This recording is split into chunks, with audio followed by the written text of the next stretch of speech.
Good morning, everybody. My name is Ira Powell. I'm the Chief Operating Officer of Kroll Bond Rating Agency, and it's my privilege to welcome you all here to the inaugural and very timely event sponsored by KBRA and NYU Stern on where we are in the credit cycle. So I think it's going to be an interesting and timely day of events. I'd like to start my introduction. We've done a lot of these types of events in smaller or nichier, more targeted audiences. So this is our first large-scale event in the corporate space.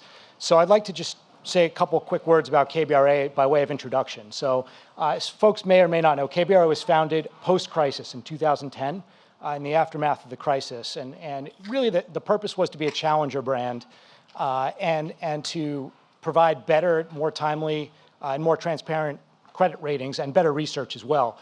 And when Jules Kroll, who's currently our chairman and is the founder of the firm, and Jim Nadler, our CEO, went around Wall Street and sort of tapped all their capital markets contacts and said, hey, we're starting a rating agency. The reaction initially was pretty universal, which was, are you crazy? Like, that just seems like a nutty idea. And the reason people thought it was nutty is justifiably the rating agencies were taking a lot of heat for their role in spurring the financial crisis. And we could talk about proximate causes, but there was clearly a role to be played there by the agencies. So folks thought, this might be a nutty idea, but Jules and Jim sort of turned that on their head and said, no, this is exactly the time to start a rating agency because we have the script. We know what not to do, right? We know how to do this differently, how to do this better.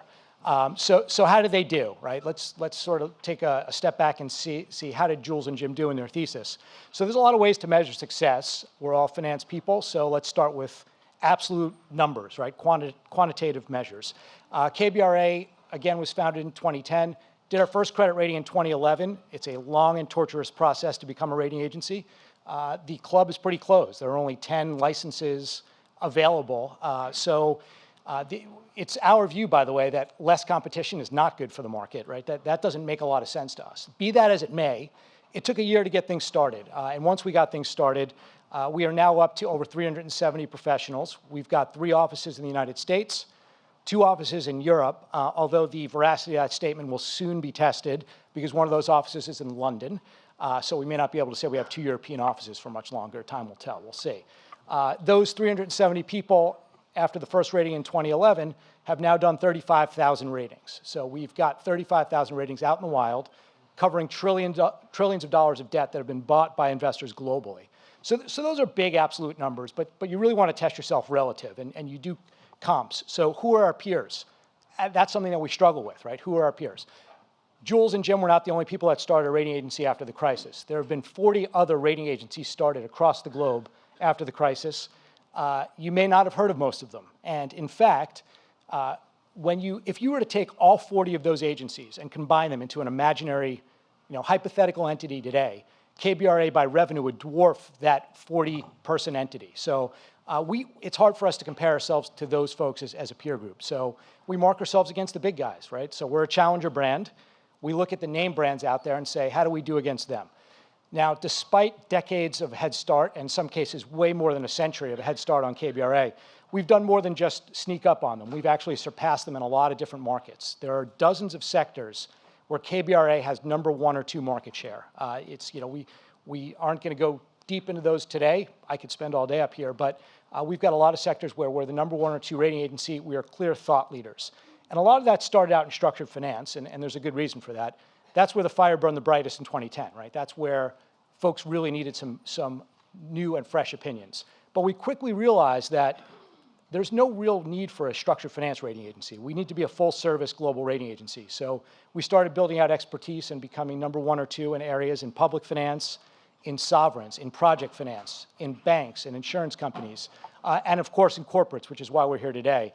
And one quick story on where we are in the non-structured finance world. So there's a sector, community and regional banks, where there's been a market, and this is the ultimate compliment, that folks are referring to as the Kroll market, right? We helped create an entire capital market for financial institutions that were locked out of credit, basically. There was no capital markets for regional and community banks, for smaller regional banks after the crisis. And we basically looked at that and said, look, we've got a thesis that these guys are pretty creditworthy. And they had been ignored for a long time because they were thought to be too small. But guess what? Being small was actually an advantage. You could be nimble. You weren't playing in things that you didn't know much about. So we decided to write a methodology that would rate banks, this is a novel idea, based on their ability to pay back their debt, right? Not their size. And that's really struck a chord with the market. So we have nearly 100% of that market. And in fact, we believe, not all of it is public, but we believe that we rate more banks domestically than any other rating agency, right? That's an amazing accomplishment for a firm that's only been at this for about 8 years. So we are continuing to build out new expertise, new sectors like the community bank sector, and we'd be happy to talk to you more about it offline. The last thing I want to talk about is, in a way to measure success, is the company you keep. And we have an impressive bunch of folks in the audience today. We've got really amazing speakers coming up here today. I think that speaks well of KBRA as well as who we associate with. In the form of that association, I'm really happy about being able to be linked up with an institution as well established and respected as KBRA, as NYU Stern, as well as the Salomon Center for the Study of Financial Institutions. So we want to thank our partners today for all the logistical support, for providing this venue, which we think may be strained to capacity later on today. So keep your seat if you have a seat right now, is my advice to everybody up there. The other thing I'd like to say about that partnership, I'd like to announce that recently KBRA acquired an exclusive license with NYU and Professor Ed Altman to utilize and distribute the Altman database, indices, and newsletters. So we are now going to be working with Professor Altman to figure out new ways to unlock decades worth of default history and bond prices to come up with new products for the market, as well as to enhance our corporate ratings. So look forward to working with that data, and thank you, Ed. And then on the other bank data product that we want to discuss, out in the lobby, you'll see there's a demo playing, and we invite you all to check it out. It's our first product off of the KBR Analytics platform, and it's a bank data product. It is a really slick, really neat interface. It's meant to be a better customer experience, novel idea again, which has just all bank data from all filers in the United States, and we're working on international as well. So with that, in the spirit of partnership, I'd like to turn it over to my co-host, Philipp Schnabl. Philipp is a professor of finance at NYU Stern, as well as the Sidney Homer Director for the Salomon Center. Philipp?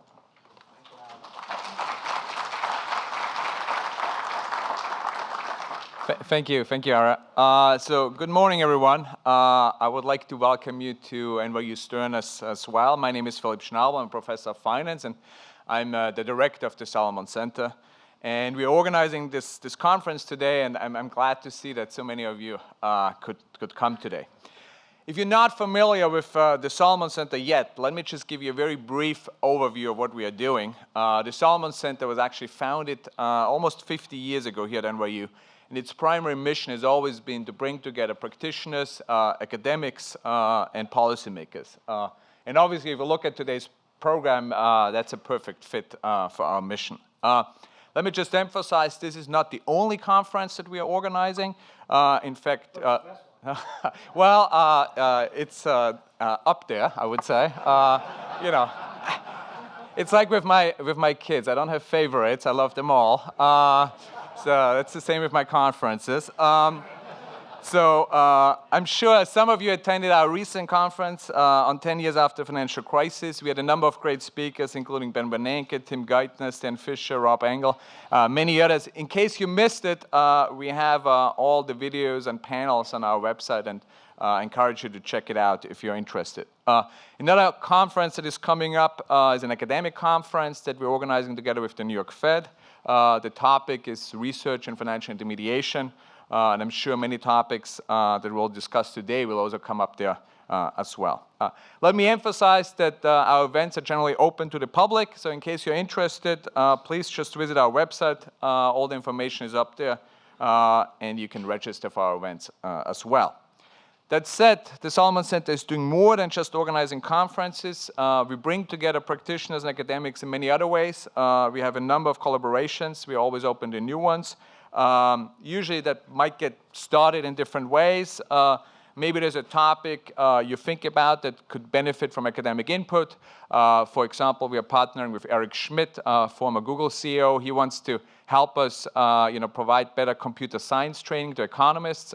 Actually, today we have a workshop with some of the best doctoral students in economics who are coming here to NYU Stern and learn about that. That's one collaboration we have.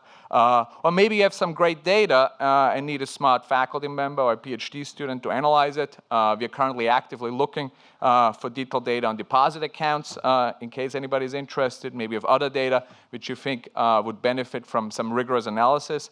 Or maybe there's something else which comes to mind. Please feel free to reach out to me. Just send me an email or talk to me during one of the breaks. We really see ourselves as a platform for creating and promoting top academic research, and our center is always open for new ideas and new collaborations. Okay, so now getting back to today's event, I'm already very much looking forward to the first talk and the panel. So without further ado, let me hand over the floor to Professor Altman. He's the main organizer of today's event, and he will also introduce our first speaker. Thank you.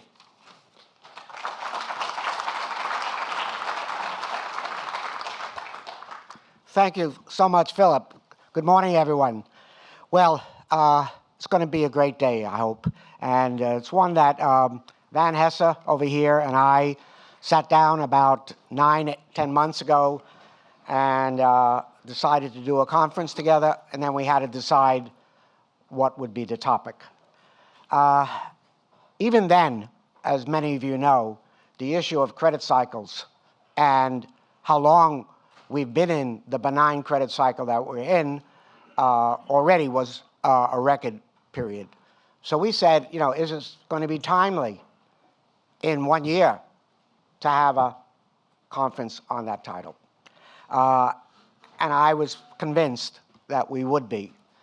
And it's probably going to be a topic that's not going to go away after today either.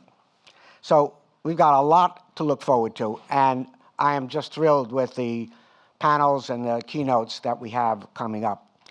I've been here now 52 years at Stern, and I think this conference will be certainly the largest in terms of attendance. Take a look around you now. There's some empty seats.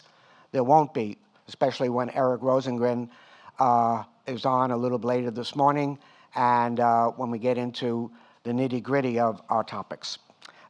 So thank you all for coming, by the way.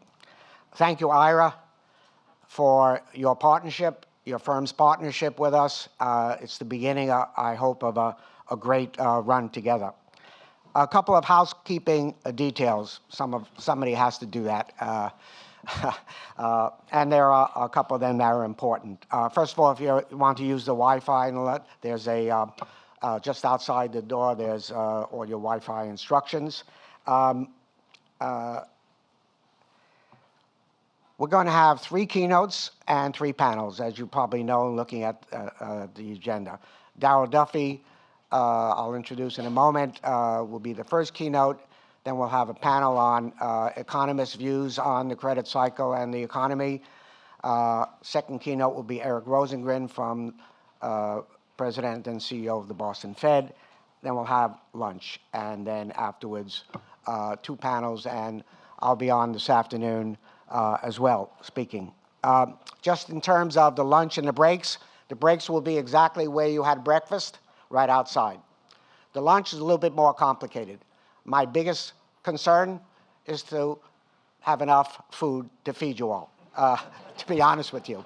So what we've done, we have about room for about 250 of you right outside the door. If you really don't want to get exercise and you want to eat quick, get quickly outside the door and get a seat. But there's a lovely other room called the Commons in the next building to the left as you exit this building, or actually you can go within. My assistants, Ryan and Sid, will escort you if you need to be, and it's in the Commons, and that seats about another 150 of you. So we have room for about 400 at lunch, and hopefully that will be enough, knowing that New York, a lot of people are busy doing other things and even don't show up even though they've registered. So that's the breaks. Q&A. Well, we hope to have really good Q&A, especially for our keynotes.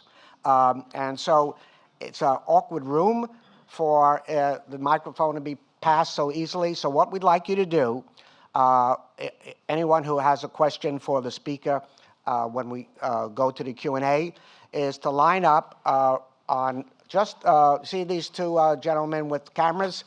We're going to steamroll you guys, push you out of the way, but no, you can stay there. But Sid and Ryan are going to be sitting and standing with a microphone right next to the camera people, and please line up on either side. We can't guarantee that all of you will get your questions asked, because we have a lot going on today, and we just can't have too many questions for just one speaker.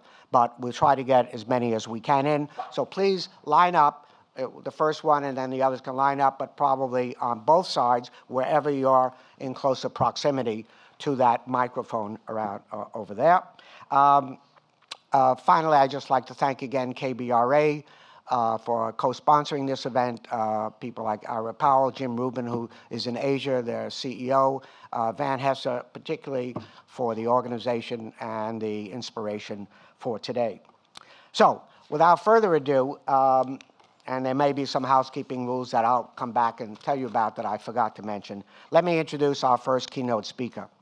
I can't think of anyone, literally anyone in the academic field that I and we at the Stern School would like to partner with in a very important way in terms of his background and inspiration and creativity in the credit space, although his research spans beyond that as well. Darrell Duffie, as many of you know his reputation, is the Dean Witter Distinguished Professor of Finance at the Stanford Business School. We like to think that we compete with Stanford. They're on the other side of the country, so they definitely draw people from that side as well as all around the world. First-rate institution, and Darrell is a great example of the quality of their faculty. In addition to his work at Stanford, he's also a senior fellow at the Hoover Institute at Stanford University. He was the president of the American Finance Association. If you know anything about academics in the finance world, the epitome, the top journals in the field, or certainly now one of the 2 or 3 top ones, is the Journal of Finance, which is an arm of the American Finance Association, which Darrell headed up in 2009 as its president. His research focuses on security prices and on design and regulation of capital markets. Without further ado, let me introduce our great first speaker, Darrell Duffie.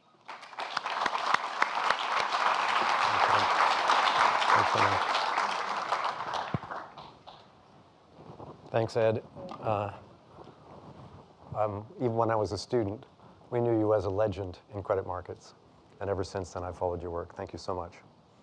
And of course, I want to thank NYU, Philipp, KBRA, Ira Powell, thank you so much.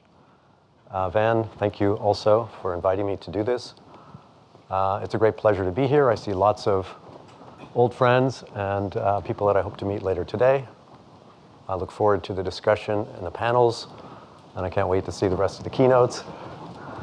But I want to tell you about some of the things that I've been looking at that have been changes in credit markets. I want to do a short part initially on leveraged loan market. I was telling Ed that I've been following this market with concern, and he suggested that I take the first few minutes to talk about my concerns.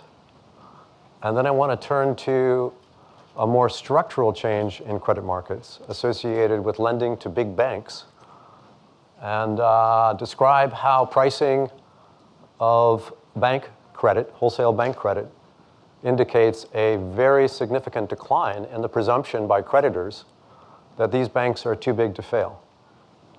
So that'll be the bulk of my comments on the decline of too big to fail. I understand that we're going to have time at the end for Q&A, but if anyone is absolutely desperate to disagree with what I say or comment, just throw up a hand or scream out your disagreement. Okay, this is this snippet of when I get to the decline of too big to fail, it's going to be based on joint work that I'm doing with Professor Antje Berndt and Yi Chao Ju at Australia National University. But before that, as I mentioned, I want to talk a little bit about my concerns of increasing frothiness in the leveraged loan market. And this comes to no one's surprise. Everybody in this room, because of the title of the conference, I presume you're here because you know about what's happening in the leveraged loan market, which I view as the leading edge of excessive reach for yield. So I just want to give you my brief overview of what I'm seeing in terms of the typical indicators, and then maybe a slightly different view than some on the implications for financial stability. So in terms of the typical metrics, well, we're definitely, if you look in the leveraged loan market, we're definitely at a typical point in the peak of the credit cycle. Median high yield leverage is very high, measured by debt to EBITDA, which, by the way, doesn't actually mean leverage, but everybody calls it leverage. And more importantly, I think as an ominous sign, the pricing of credit reflects an extreme reaching for yield. So UBS number suggests that the credit spread you get per unit of leverage is now only about 115 basis points, which is very low. It's like a 90th percentile low or more in terms of the pricing of credit. So in this market, in the leveraged loan market, you don't get paid very much for taking quite a lot of risk. And you might ask why that is, and the answer, the generally agreed notion of that is reach for yield. So it can mean one of two things. One is limited rationality on the part of many loan investors who don't really realize that they're taking excessive risk for the amount of yield that they're getting. Or it could be an agency friction, which means that the asset manager that's investing in these loans on your behalf as an investor wants to keep showing you a reasonably high yield. And the only way they can do that in a current market is to take loans with weak covenants. Now, all the signs of frothiness in the leveraged loan market are there. And traditionally, whenever you get high credit risk and low spreads in combination, your antennae should go up. This is an alert for an upcoming recession associated with excessive leverage that wasn't properly priced in and big losses coming up. Now, I'm not going to review the work because I only want to spend a few minutes on this, but there is actually quite a good body of academic evidence. Jordan Shillarick-Taylor, Lopez Stein, and Zarashek, and Arvind Krishnamurthy, my colleague at Stanford, and Tyler Muir have written about this, and this is only a small sample of the literature. It doesn't mean that it's always going to result in a recession, but conditional on a recession having happened, if you look at the prime suspect, this reaching for yield behavior, particularly in the leveraged loan market, is an alert. Now, most of the metrics about reaching for yield in the high yield market go to covenant light, and more than 80%, some say 85% of leveraged loans now are of the covenant light variety.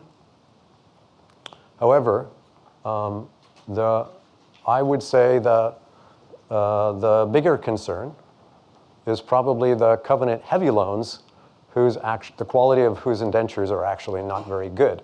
And you've probably been reading something about carve-outs, baskets, deductibles, where there's kind of a teaser for the investor, but then the covenant quality ratchets out or disappears after a certain passage of time, and you end up with effectively a covenant-light loan after the passage of time. And I believe that Professor Victoria Ivashina of Harvard is going to actually speak on this topic later today.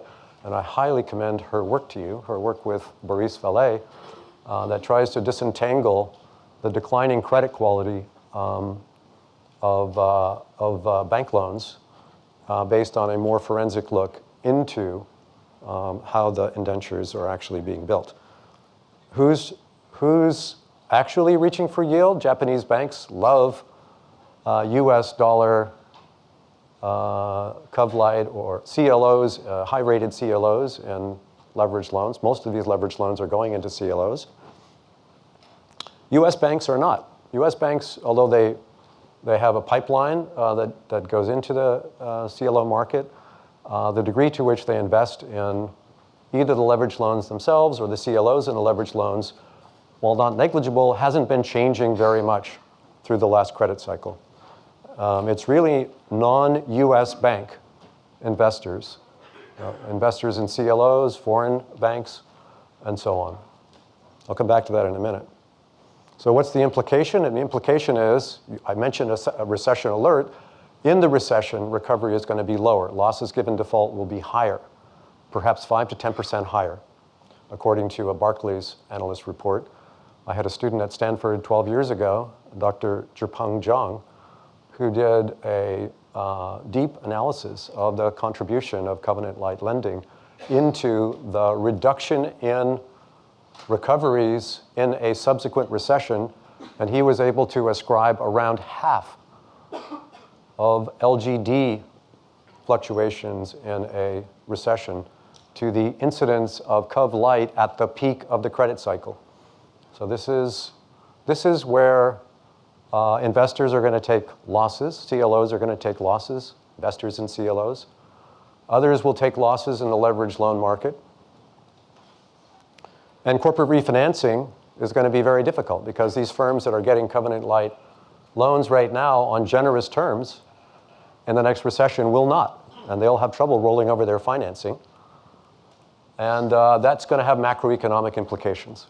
So that's going to contribute to the depth of the recession or may even be responsible on the leading edge for causing that recession, or partly responsible. And that goes back to some of the the research I mentioned earlier. The refinancing risk is quite significant. Now, you've also probably been reading a lot that this is a severe sign of concerns for financial stability. Here, I'm going to take a somewhat idiosyncratic view.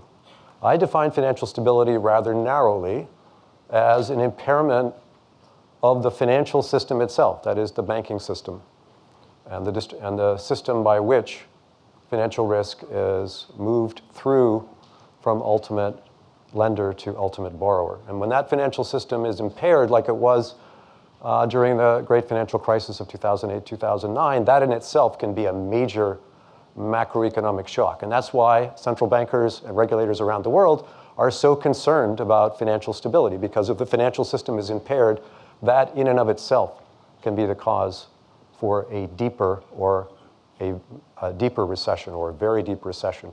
I actually don't think, given what I've told you in the last few minutes, that the leveraged loan market is in a state that suggests severe concerns for financial stability. I already mentioned the macro costs and the macro risks are quite significant, even ominous, for those in the corporate sector or investing in CLOs and leveraged loans. But the US banking system and the other parts of the US financial system are not directly implicated in this. They're not invested heavily in leveraged loans. And as far as I've been able to tell, there's no significant unwind risk inside the financial system. These are mostly macro and investor shocks. It's always dangerous for any commentator to suggest that something won't be the cause of a crisis. It's much safer, in my position, to say, watch out, this is a major concern for a financial crisis, because you can always ex post say, well, the crisis hasn't come yet. And if you stand here and put yourself in harm's way by saying, I don't think a financial crisis will be generated this way, you're painting a big bullseye on yourself, because people remember that. So that's my brief remarks on the leveraged loan market. Now I want to move to a more structural shift in credit markets associated with wholesale funding of banks. So we're making a regime switch here. And as opposed to Cov Light, this is going to be Math Light. So I'm not going to show you many equations. We don't have time. And I'm sure you're interested more in the implications. What I'm going to tell you about is what my co-authors, Antje Ichau and myself, have seen in wholesale bank credit markets, a major structural shift since the financial crisis. So let me take you through this with pictures and then implications for about 25 minutes or 20 minutes, and then we'll open it up for Q&A. So there's two charts. I'm going to first show you what you can do if you have no equations at all, just from looking at numbers, which is actually telling most of the story. So what we have here on this page are two charts. Let's do the one on the left first. The vertical axis is the LIBOR-OIS spread, the difference between the London Interbank offering rate and the OIS, which is a proxy for risk-free rate, at the 1-year point. And since LIBOR, US dollar LIBOR, is a big bank borrowing rate, the 1-year credit spreads, as you can see, pre-crisis, if you can make out the numbers, up till 2008, those credit spreads were razor thin. Wholesale creditors were giving banks unsecured credit for a year at 10-ish basis points leading into the crisis. And it was low long before that, which is remarkable because we all know ex post that those banks were incredibly risky, over-levered. And in fact, it wasn't a shock. It was well written about that those banks were very highly levered. Then post-crisis, we see two major changes. Number one, on average, those credit spreads are way higher, like a factor of 4 or so higher. And they're time varying with changes in the credit cycle or changes in leverage in the bank sector or changes in financial crisis risk. So the fact that they're more sensitive to credit news and they're much higher tells you creditors, for some reason, thought that they were going to lose money with much higher likelihood after the crisis than before. And I'm talking right up until recently. There's been fluctuations, but it's all in the way that suggests that bank creditors are paying a lot more attention or they're expecting bigger losses. On the right-hand side is essentially the same picture at the 5-year point, where for credit spreads, we're using credit default swap rates, which are a good proxy for unsecured 5-year spreads. And same story. The spreads are a little bit higher on average because it's a term structure before the crisis, more like 30-ish basis points. In red, you have the US large banks, a selection of 5 of them. And in blue, you have the largest European wholesale banks, a selection of the 5 largest.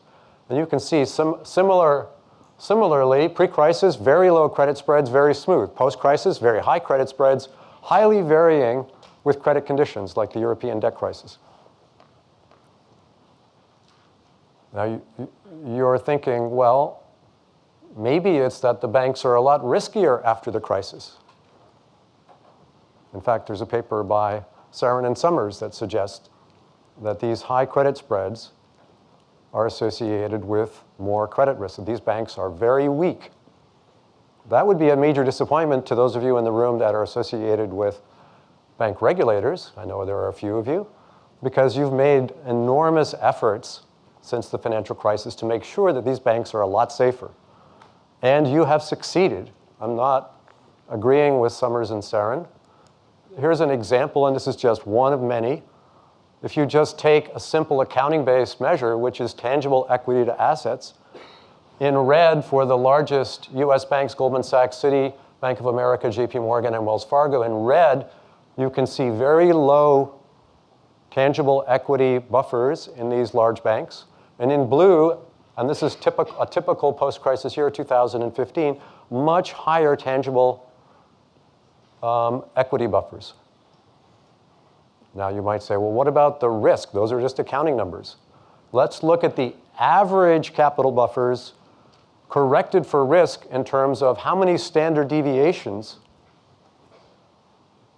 on average these banks are from in terms of their equity buffers. So this is tangible equity normalized by the standard deviation of changes in asset values as measured through a Black-Scholes-Merton type of model, which turns out to be quite accurate empirically for predicting default. Pre-crisis, these banks were around 1/3 of a standard deviation of annual movement away from default. 1/3 of a standard deviation is not much protection.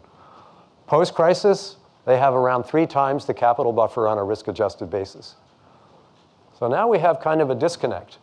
If you remember 2 slides ago, I said wholesale creditors to these banks are expecting much larger losses in terms of how much they're charging for credit, and yet these banks are much safer. What gives? What? This seems like a disconnect. Less credit risk, higher credit spreads on average. And if you apply Occam's razor, you've got to, at least we did, you've got to come up with possibly one of two explanations. One is irrationality. They got spooked by the crisis and they still haven't recovered. Okay, so I'm very open to behavioral finance, but I think the more appealing and rational explanation, which is also pretty simple, is that these bank creditors, these wholesale creditors, no longer think that they're going to get bailed out with government money the next time that one of these banks gets into trouble. So that's the one that we're going to go for in terms of the modeling, because the irrational investor approach, well, anything goes. I could stop my talk right now if that were the preferred explanation. But I am I'm open-minded about the alternative.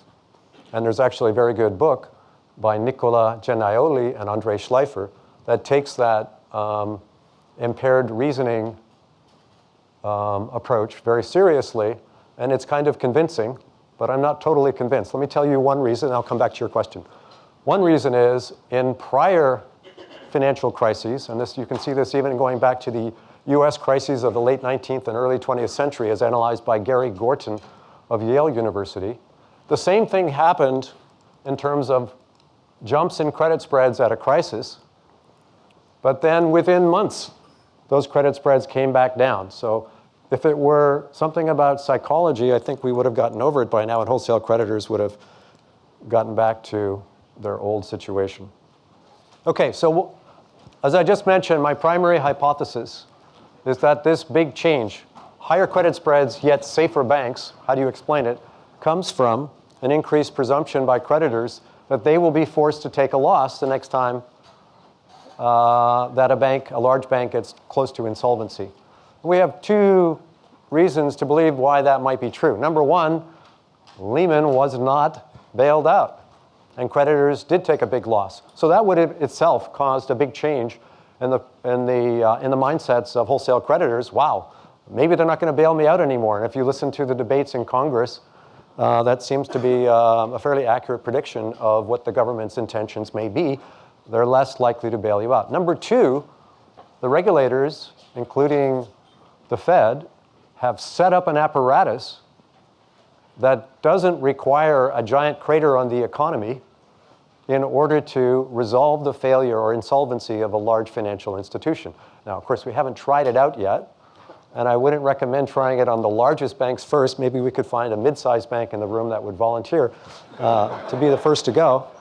But the Dodd-Frank Act, Title II, and in Europe, the Bank Recovery and Resolution Directive are both designed to make it possible to force creditors to take a loss without forcing the bank to fail.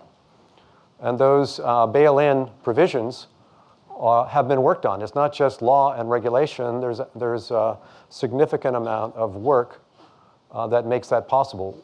Again, don't try this at home. But what really matters for what I'm talking about today is not whether they will hit the button, or if they hit the button, will it really work? What really matters for what I'm talking about today is whether creditors believe that they will be forced to take a loss, whether in a bankruptcy or in a bail-in, because that's all we can really determine from market pricing, or at least easily determine from market pricing. So based on intentions of the government as perceived by creditors, we believe that creditors estimate significantly reduced probabilities of bailout, and our numbers support that. And that has big implications for banks. It makes banks less profitable. Why? Well, because now they have to pay up for debt funding. They have to pay at higher credit spreads, and this really matters. It actually matters for market liquidity because now for funding reasons, banks may turn down trades that they would have taken for a few basis points of arbitrage profit now. Pre-crisis, they would have done the cross-currency basis trades or repo arbitrage trades for a few basis points of profit. And now they need much larger expected profits in order to open up their balance sheet. So it matters for market liquidity. It also matters in terms of perceived subsidies to the equity shareholders for banks, actual subsidies associated with the cheap funding, and therefore for market-to-book ratios. And also matters for the incentive for large banks to take debt funding, so lower leverage incentives. So let's look at a few of those implications through the lens of a model. Now, again, no math today, or at least very little, so I'm just going to show you in pictures. Well, before I do that, this is a Moody's, sorry, not KBRA, Moody's, ratings chart, which shows different rating agency. Sorry, next time I'll call you, Ira. In blue is the median rating of US corporate, non-bank corporates. So you can see it did fluctuate during the crisis, but it's been kind of a steady, relatively steady median corporate credit rating in the BAA or BBB range. In red is the median rating of GSIBs, globally systemically important US banks. And you can see that the red line is much lower credit ratings now than pre-crisis. Now you might say, well, that's the Sarin and Summer story. They're much riskier. No, if you look at all of the reduction in red, almost all of it is Moody's explicitly removing what they call sovereign uplifts from the bank rating. So there are notches that are in the bank analyst reports that say, this bank, it would have said pre-crisis, this bank would have been a BAA, but we're adding 3 notches or 4 notches of sovereign uplift into the rating because of bailout. You won't need to take a loss creditor, so we're rating the debt higher explicitly for that reason. Since 2012, all of those sovereign uplift notches have been removed, and the red line is much lower. So Moody's presumption of what's happening here is completely consistent with what we're proposing, is the explanation for these data. Okay, in case we run out of time, this is basically what the numbers will tell you once you run everything through a model. There's 2 sets of numbers going from pre-crisis to December 2017. We've since updated it to December 2018, but I don't have that chart today. On the vertical axis in blue is big bank credit spread for a hypothetical bank of constant credit quality. So this bank is always, based on our model, 2 standard deviations from default. Now, why is the blue line fluctuating? Well, there's changes in credit market conditions all the time that cause risk premia to change. But you can see that after the crisis, there's a big secular or structural shift upward in the blue line. So now, at 2 standard deviations, a typical bank credit spread for 5 years, these are 5-year spreads, would be 100 to 150 basis points, whereas pre-crisis, it was more like 40-ish basis points. Now, some of you might be saying, well, of course, general credit conditions have changed. Corporates are also borrowing money at higher risk premia. Well, not necessarily. The red line, the dashed red line on the right-hand scale, is the ratio of these credit spreads for big banks to the corporate sector. So big banks, even till today, are getting cheaper funding than the corporate sector. But pre-crisis, they were getting funding at about 25% on a relative to non-banks for the same standard deviations to default, the same distance to default. Post-crisis, the big banks are getting funding at maybe 2 or 3 times higher spreads relative to the corporate sector. Okay, I'm going to skip the other literature and just talk about how we deduce these results. So here's our typical big bank balance sheet at the point of insolvency, which is when the assets hit some level called V star in the model, which is the point at which something's got to happen because the bank can no longer pay its debt payments. At that point, either the bank will go bankrupt or creditors will have to take a loss. Now, the bailout assumption that we're using is very simple stylized injection of capital from the government, enough capital to raise the quality of debt to some defined level, which is, in our model, a given credit spread. then the bank just continues as before, but now it's recapitalized because the government has become essentially the owner of the bank, and it's well capitalized. Very simple. That's what bailout means in our model. The alternative to bailout in our model is bankruptcy, which means that there's big distress costs. There's a recovery of assets. It's not enough to pay off the creditors. And by the way, in our model, the deposit funding is always guaranteed. In this scenario, deposits wouldn't have been scratched anyway, but in our model, we protect deposits with government protection all the time. It's only the large wholesale credit that's not getting protected in a bailout. Pardon me, in a no bailout scenario. The alternative to bankruptcy is for treating this failed bank, if you're not going to force it into bankruptcy, you could bail it in and make the creditors take losses as well. And we solved that model, but it's empirically indistinguishable, as you can see in both cases. Whether you do bankruptcy or bail in, the creditors take a big loss either way. The equity pricing implications are similar. There's nothing you could deduce from market pricing data or balance sheet data that would allow you to distinguish the intention of the government to bail in or to allow, like Lehman, bankruptcy. So we're not going to try to do that. What we're going to do is try to determine or estimate the bailout probability, the probability that the government will inject its own capital into the bank and save the creditors. I'm going to skip the math. And I'm going to talk about our data and then the results, and then we'll have a few minutes of discussion. So we're actually going to do two sets of US banks, the globally systemically important banks, which are the usual names. And then we're also going to include, although it's not an official category in the US, it is in Europe and in Japan. These are called DSIBs, the domestically systemically important banks, because these are also subject to bailout. And our numbers show that they're less likely to get bailed out, but still have substantial bailout probabilities. For us, the set of banks are on the bottom of the screen. These are essentially the publicly traded non-GSIBs. I'm going to skip this picture and all the math and tell you what the numbers say. OK, so let me tell you what the numbers say. First, a big confession. We don't know the average bailout probability across history. All we can tell you is the relative change of bailout probability since the crisis. And the reason we don't know the average bailout probability is that it's confounded by LGD distress costs. And if you double distress costs at failure, it's essentially the same for a creditor's purposes as cutting into the probability of not getting a bailout. So we can't get it on average. We can't pin down the numbers on average, but we can do a schedule that says, well, let's do an example.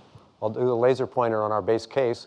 If you were to believe that bailout probability is now 0.2, then the data tell you that pre-crisis it was 3 times bigger at around 0.6 for GSIBs. And for DSIBs, about 0.46. So we can do the whole schedule. We can map the schedule. I'll just give you a few cases. If you're religious and you say, no way the government would ever bail out a big bank today, it just won't happen, then pre-crisis, the data implied probability of a bailout is around 1/2. So these are very big numbers. The standard errors on these seem quite small, like 0.01. I don't rely on that so much, but we have looked for model robustness. We've tried many different models, and you can shake these numbers, these fitted bailout probabilities, by 2 or 3% by changing the model quite significantly, but still roughly a factor of 3, if you look at this row, roughly 3 times as much bailout probability pre-crisis as today. Very, very significant decline in the presumption by wholesale creditors that they're going to get bailed out. So that's the success story. Now let me move on to the implications. First, the implications for bank funding costs. The blue line is the same blue line I showed you before. It's for a hypothetical bank of constant credit quality, what it's paying for credit. Pre-crisis, low cost for credit. Post-crisis, high cost for credit. That's model implied for a bank of constant credit quality. Now, a counterfactual. We can actually estimate what it would have cost banks for credit if bailout probabilities had not changed. It would have cost about half as much. So that means the subsidy to banks associated with cheap credit has been cut down very dramatically. Very dramatically. Now, if you were the CEO of a large bank, you would say, well, that's too bad for my shareholders. They're not getting the benefit of cheap funding. It also means that I don't have the incentive to grow my balance sheet using leverage because leverage has gotten much more expensive than it was before the crisis. Here is the size of the balance sheets of the largest US banks according to just tangible assets. And you can see, well, it's hard to say what the baseline should be, but pre-crisis it was growing very rapidly. Post-crisis, not much at all.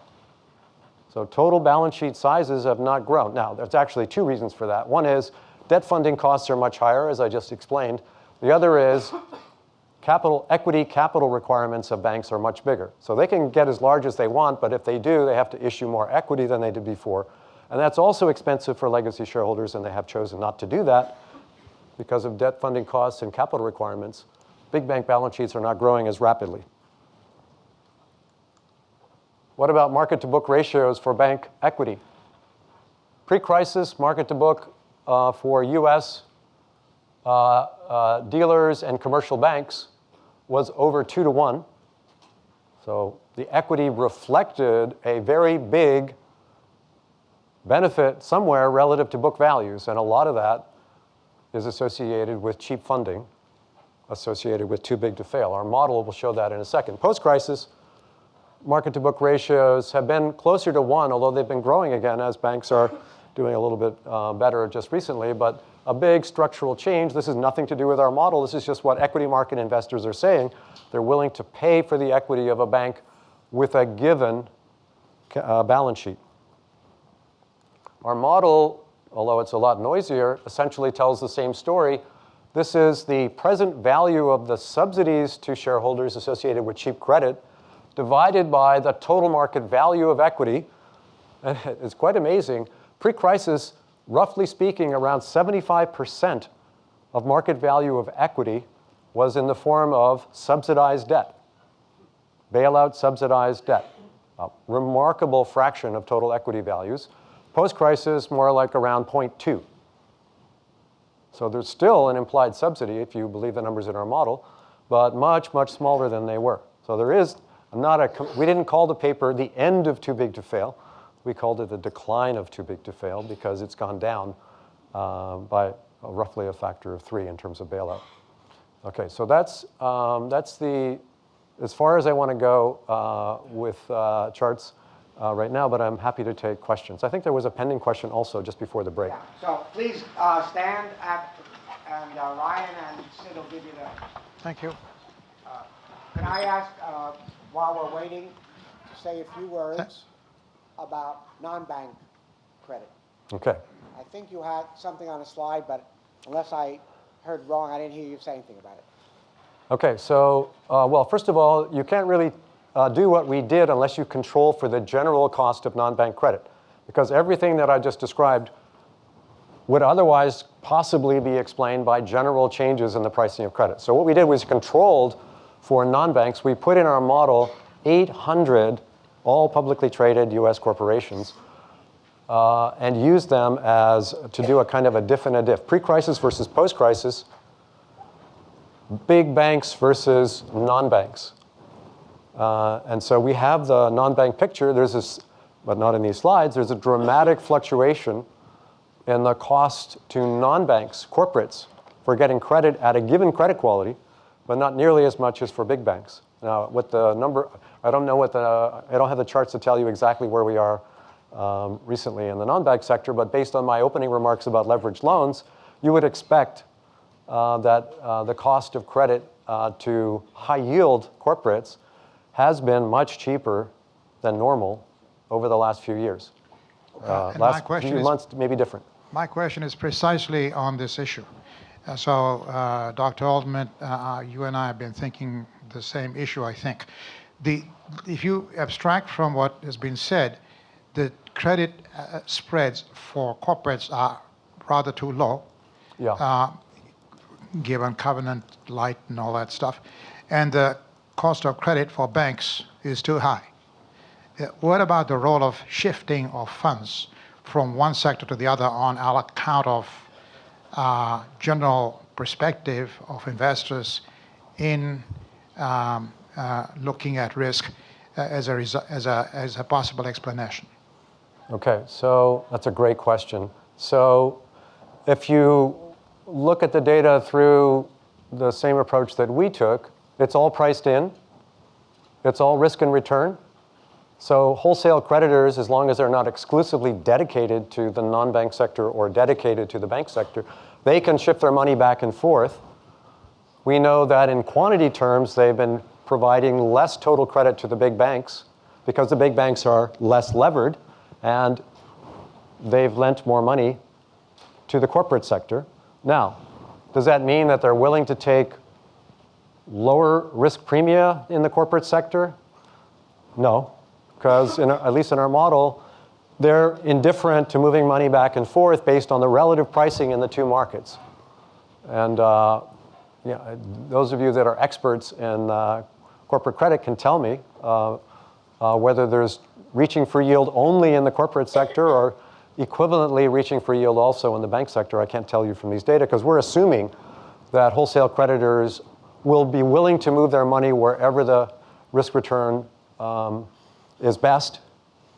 And so we're kind of mute on special deals being available in the corporate sector relative to the bank sector. Just 30 seconds additional.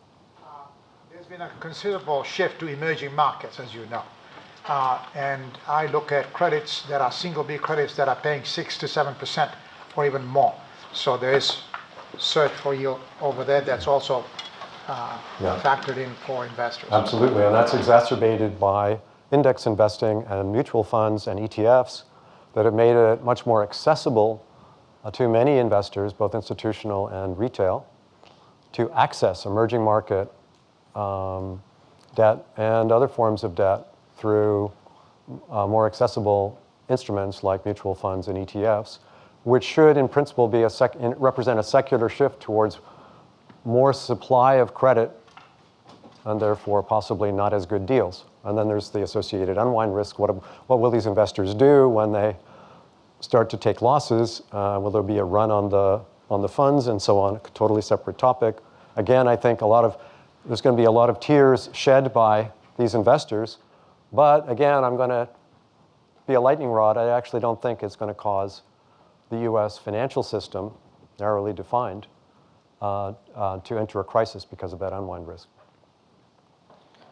Hi. Sorry, I think I have the microphone. So you said wholesale credit is more expensive, but on the other hand, deposits seem to be cheaper. And I don't do academic studies, but I have looked at the numbers for deposit costs for banks pre-crisis and after crisis. Interest rates in general are lower, but even when you look at compared to interest rates, banks are paying, especially big banks are paying much lower deposit costs, and they're not rising. Even as the Fed raised interest rates to 2.5%, deposit costs were stuck. So deposits are protected in your little bar charts too. They were not losing money. So then there's a shift to that. So leverage isn't really going down. It's shifting from wholesale credit, to deposits. Right. So that's a great question. And Professor Philipp Schnabl, who opened the conference, has actually done research showing it's always been the case that depositors are slow when the Fed is moving rates up, they're slow to get paid the higher rates that banks are getting. So on the deposit side, net interest margins have been relatively high. In fact, this is one of the reasons that a startup called The Narrow Bank, or TNB, tried to enter the market. I'm on the board of TNB, and it's tried to enter the market to give depositors back some of that lost net interest margin that comes from the ability of the large banks to get deposit funding very cheap on the backs of their depositors.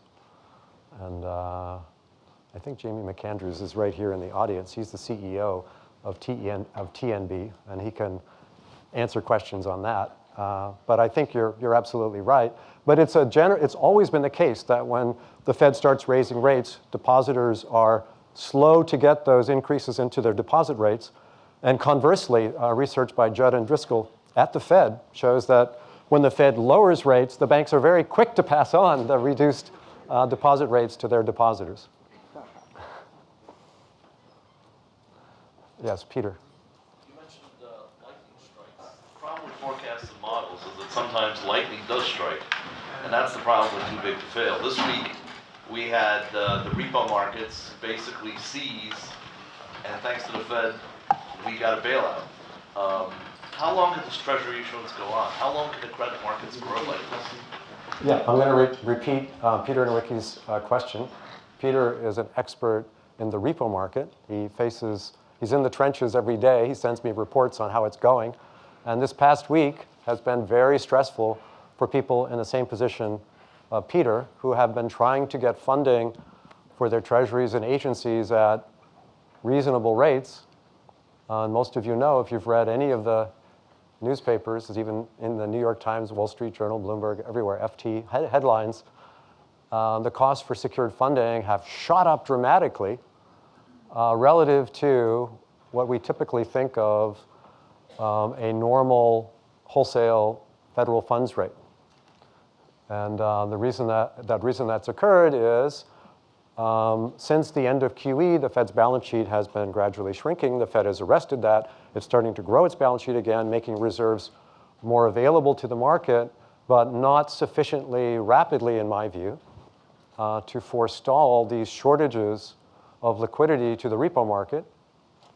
And mid this week, the SOFR, which is the benchmark for the repo market, jumped to 5.25%, which is more than double the Fed funds rate, unheard of, because that's a secured rate. Fed funds is unsecured, same maturity.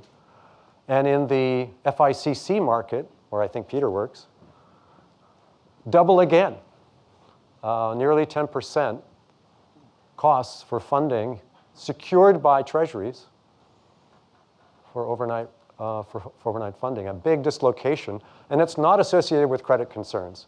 So I don't think it's a sign of a collapse of a financial institution, but rather pockets of liquidity trapped in various parts of the repo market that have trouble reaching the demand. So supply and demand would cross at lower rates if the liquidity was more mobile, but it's trapped in various places. The solutions that have been proposed are have the Fed increase the amount of reserves available in total. That would be effectively the same as some quantitative easing, but for liquidity reasons, not for for stimulating the economy. Number two, do as they have done during the last week, continue to make temporary supplies of liquidity to the market available. The Fed has done around $75 billion a day, or attempted to over the last 3 days, doing another $75 billion today. And the Fed could keep doing that whenever there are dislocations, although that's a reactive mode. Wait and see if there's a dislocation, then jump in and supply credit. The third approach that's been suggested, including by me as an option at least, is a standing repo facility by which the Fed would stand ready to supply liquidity to the repo market at, let's say, Fed funds plus X basis points. X could be, say, 25 basis points, so that whenever banks see an opportunity to lend money into the repo market, but they can't get funding to do that, they can go to the Fed and get funding at a premium, but not a huge premium, and ease those liquidity concerns. Now, these concerns are mainly operational with respect to the plumbing, but they also cause dislocations. So some firms could be stressed. There could be some non-bank dealers that could be stressed. And moreover, the cost of funding to you, the taxpayers, and me too, will reflect the fact that it's expensive to fund treasuries at times like this. This week, the Treasury had an issuance of Treasury bills that didn't go so well. The rates were, what, 5 basis points higher than expected? Probably because assured funding in the repo market was not guaranteed. Barbara. What about removing the rates paid to banks for reserves at the Fed and allowing those reserves to be traded interbank as they had been prior to? Okay. Okay, so I'm not an advocate of that because other changes in regulation, particularly the liquidity coverage ratio, but other changes like required margining on OTC derivatives and many other things make reserves a very valuable source of liquidity to the financial system, much beyond what they were pre-crisis. So if the Fed were to try to go back to running its interest rate policy by virtue of scarcity of reserves, rather than paying banks for their reserves using interest, then we would have more of what we saw this week rather than less. But there are some that would advocate that. I'm not one of them. Let's have one last question, and then we're remarkably on time. Could I just ask a question on your last graph, which showed the implied value of the subsidy? Yeah.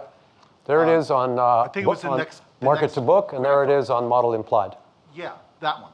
So why wouldn't I just assume that the market doesn't ascribe much value to a subsidy because it just believes that the banking industry is so safe, it doesn't need a subsidy?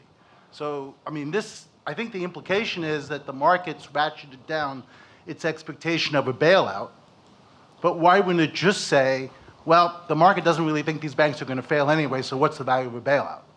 Yeah, whether you look at the number, that's a great question. Whether you look at the numbers that I started with, which were the actual market rates, or you look at the model fitted numbers for a constant credit quality bank, it's not true that creditors think they're not going to take a loss. In fact, they need 100 and more basis points of credit spread at the 5-year point to offer credit in terms of a credit spread.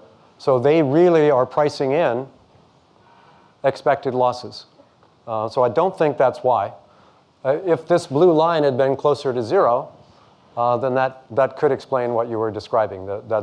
You're right. And that's another way to make these subsidies go away is just increase capital requirements for banks dramatically so that there aren't any credit concerns. And actually, that's not a bad idea, but it's going to be politically very difficult to pull off. Let me interject at this time and thank so much Darrell Duffie. Thanks, Fred.